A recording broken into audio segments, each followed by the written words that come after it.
All right, now Bill and Melinda Gates have high hopes for fighting global poverty, suggesting that there will be no poor countries by 2035.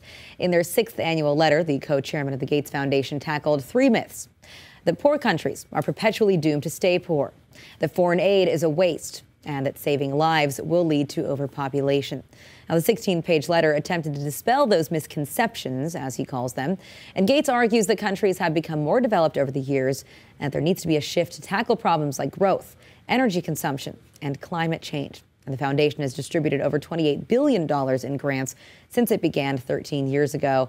It's interesting, Amanda, because just before this, we were talking about the Oxfam study that showed the incredibly rising rates of wealth inequality in the world. And so to hear something like this from Bill Gates, to say that there will be no poor countries by 2035, it sounds awfully ambitious and, maybe unrealistic, if you ask me.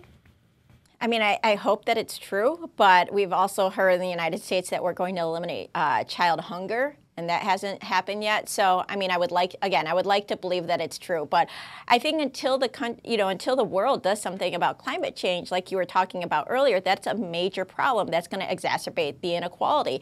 In addition, we need to do more things about educating women and girls and making sure they're empowered, since many, many women and girls are the ones in poverty. So I think that the philanthropic efforts of people like Bill Gates is great and will help. But it's gonna take a lot more than just private money to do this. It needs to be a much, much more global effort. And as we're seeing in the United States, we can't even do things about emissions here and get agreement from Congress.